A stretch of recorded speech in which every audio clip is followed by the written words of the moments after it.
Hey guys, welcome back. Links here. In this YouTube tutorial, I'll show you guys how to install Litebans, how to install the web interface, and how to create and set up your MySQL database, and how to configure the plugin and the website to access it. Alright, so these are going to be the steps for the video here. So first thing we're going to learn is how to download, locate, and install the plugin onto your Minecraft server. Second thing we're going to be doing is creating the MySQL database and the step procedures. Third step we're going to be doing is downloading and installing the website interface. Fourth, we're going to be doing additional configuration on MC server. And then we're going to be finished at the end. Alright, so we're going to do the first step, how to download and locate and install the plugin. So you guys are going to do, you guys are going to go to your browser. So I'm going to open up my web browser. Alright, and I'm just going to be looking for Litebans, download. And I'm going to go to the main resource spigetmc.org. This is where you guys should be downloading Litebans from. Alright, so you have Litebans version 2.8.7. Normally you just buy it now if you already have it. But if not and you already bought it, just click it and you'll be able to download it. But for me, I already downloaded it. So I just have it here on my main desktop. Alright, next thing we're going to be doing is installing it on our Minecraft server. So what you're going to do, you're going to open up your web browser again. Then you're just going to go to your Minecraft server control panel. Alright, just cutting into the video really quick, just guys, make sure your server is off right before we're doing what we're doing next. So I'm at my main service control panel. So right now I have a server hosted at Aquatis, my company. And we do have Multicraft running. So this is the Multicraft panel. But if you have another panel like Product or anything like that, it should be similar. All you're going to do is navigate to your FTP server. So I'm going to go to left, Files, FTP File Access, put in my password. And we're going to be in here. So what you're going to do, you're going to navigate to your plugins folder. And you'll be clicking the upload button all the way on the left hand side. And you want to be, for the file section, you want to click browse and click the file. Alright. Alright, so just please be sure always to make sure that you're able to upload the file by just making sure you check the restrictions. Make sure whatever number it says here is less than that. And you're able to upload that file in under this given amount of seconds. Alright, so what we're going to do now, so I already have the file here, so we're just going to click submit, and we're ready for it to upload. Alright, so file has been okay, so it has been uploaded successfully, so all I'm going to do is just go back and just verify it's in there, and as you guys can see, it is in there now, which is perfect. Alright, so what we're going to do now is we're going to start the Minecraft server, and we're going to let the server boot in the background. So we're going to go to the console real quick. We're just going to be reading the console output, and we just want to make sure Litebans is showing up on there. And as you can see, Litebans is on right now. Alright, so as you can see, Litebans is fully running as of this second, which is perfect. Awesome, so next thing we're going to be doing is we're going to be creating the MySQL database, and we're going to be doing setup procedures. So what I'm going to do is I'm going to navigate to my website. So my website is, again, hosted by Aquatis, which is actually running cPanel. cPanel is really easy to use. This is a new website which I created just specifically for the use of this tutorial. So what you guys are going to do is we're going to be creating the MySQL database. So we can navigate more down, and we can go to MySQL database wizard. This is a really easy tool to create your MySQL database really quickly. Go ahead and click that. And let's create a database name. So for this example, I'm just going to be naming it Litebans. Also, you want to make sure you are recording all these database values. So, create a little file for the name of it. So db name is going to be Clanix for Litebans. Alright, then username, password, and it's going to be the host. I'm going to leave this on to the side. Perfect. So I'm going to click next step, and we'll get the username. So I'm going to do Litebans user. So username is going to be Clanix. I'm just going to Litebans user. Password, I'm just going to make a random password. So I'm just going to copy it over here. We'll use this password, create user. What we're going to do now is in the user section here, database here. So we're going to be adding a user to the database. We're basically going to give this user all privileges. So with the all privileges, they're going to be able to do all these privileges onto this database. So we're going to make changes. And as you can see, user blah blah blah was added to database blah blah blah. Awesome. Now you guys have a good question. Well, where do I get the database host from? Perfect. So you guys are gonna go to your shared IP address. This is the IP of the machine.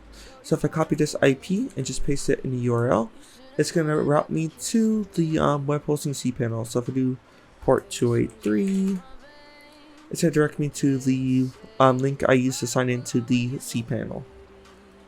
So host is gonna be for here. All right. So you guys are aware.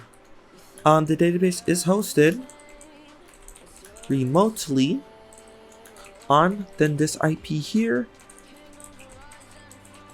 So this web server here is hosted on Aquatis, but it's on their web node. The web node, this is the host name, this is the IP.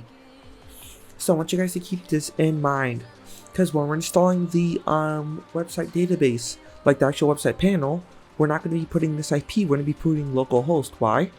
Because the website, the database is hosted locally on that same exact machine. We don't need to put an IP or anything, just put localhost.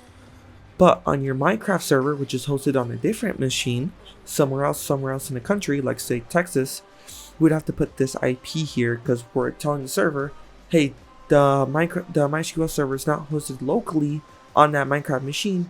It's actually hosted somewhere else. If, for example, this thing here is hosted in Canada, I need to connect to Canada in order to access the MySQL database where all those people got banned from. All right. So we already finished step 1, installing the plugin.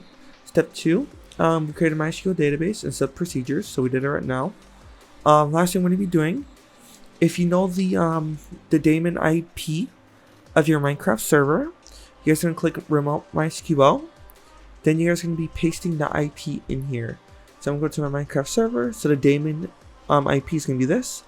I'm just be copying this, and I'm going to paste it in here. So make sure to add this IP on there. Just so when the server tries to connect to the MySQL database, I'll say, hey, this machine is on a to good list, so I'll allow connections from it. Awesome. So next step we're going to be doing is downloading and installing the website interface. So we're going to go back to Google, we're going to go back to the Spigot MC resource. Alright, so once you guys make it to the resource, you guys are going to be scrolling down all the way to where it says installation guide. You select that. And so it's going to let you know download the latest version of this web interface right here.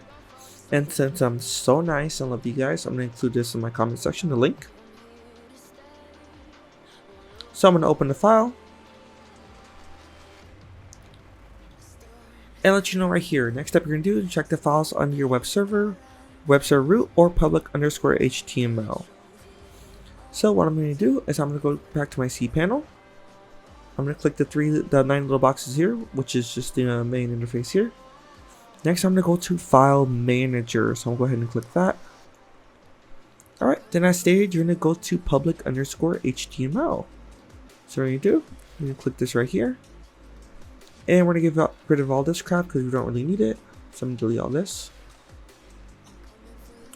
Alright, now that we did that, we're going to be uploading the zip here. Alright, so I have the file here, so what I'm going to be doing is I'm going to be clicking the upload button here on the cPanel file manager. I'm going to be clicking select file, then I'm going to click the Litebans file here. Perfect, so as you can see the Litebans file has been uploaded, so I'm just going to go back. Then I'm going to click this file here, then on the top right I'm going to click extract. I'm going to go ahead and extract the files. And you see everything's here, so now if I go to the website, linux.ga, I made this website just for this video, and I click on the little subfolder here. It'll move me over to this website right here, the Litebans interface. However, again, you guys know I like to keep things clean, simple. So you don't want to be having people go to your website where it says Litebans -php -master just to view it. I always prefer to either have it on a root or have it on a subdomain, but for this example, I'm just going to be having it on the main domain. For example, usually for subdomains, I'd like to have it like bans.clanx.ga or whatever, but this example, I'm just going to be installing it on the main website. If you guys do want a tutorial on me installing it on a subdomain, I'll be more than happy to do that for you guys. I do have tutorials on my YouTube channel on how to do that. So I'm going to delete the original Litebans -php -master. And I'm gonna open this folder here and extract everything to the main root. And delete this old folder. So now we'll go to our main website. It already brings us over here. So, welcome to Litebans web interface. So it's going to ask us to edit the settings file. Alright, so we're still on step 3, just so you guys are aware. So what I'm going to be doing is I'm going to go to the inc/settings.php. So you go back to your file manager. You go to the inc, which I assume is the include folder. And we're going to right click and edit settings.php. Alright, so what we're going to do now is we're going to be modifying the database information, which is all going to be right here. So what we're going to do, host, it's going to be localhost. Why? Because it's on the local machine. Port for MySQL is always going to be 3306. Database name, we're going to change it to this database name, so it'll be clanks_Litebans.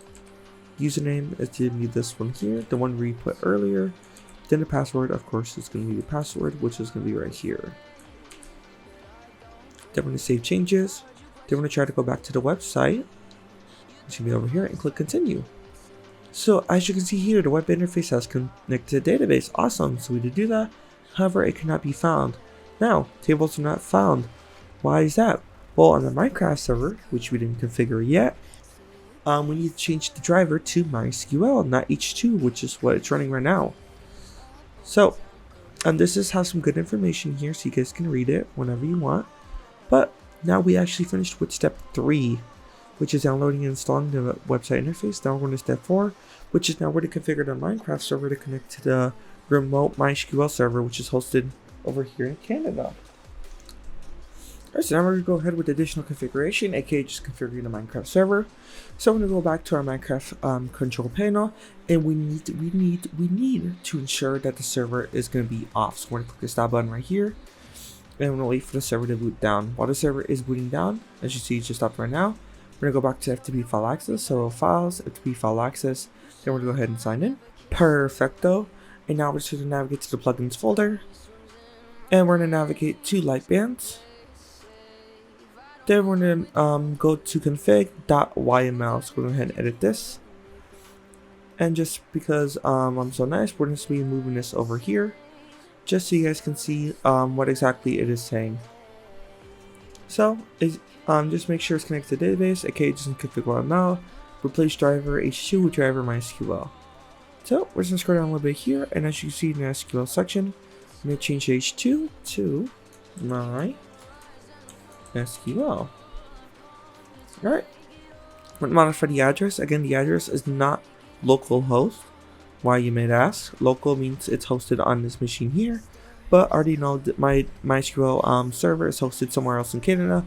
This server here is hosted in Dallas, Texas, so it would make no sense. Keep it as localhost. So I'm going to change the host IP to this one here. And you want to make sure the port stays at 3306. That's the default port for MySQL database. I'm going to change the database to this one here. Username. Change the username to this username right here. Make sure you guys are in between the little slashes here. I'm going to zoom in just so it's a little more readable. See these little slashes, make sure it's in between. Make sure you guys don't place any outside like this, because it will not work. Password, make sure the password's in there. Then looks like we're all done. So we're all done. We're going to click save. I'm going to zoom out because I don't want to blind you guys a little further. We're going to go back to the main server, so I'm just going to click Bungie server, and I'm going to go ahead and start the server one more time. So I'm going to go on the console real quick, make sure everything's booting up.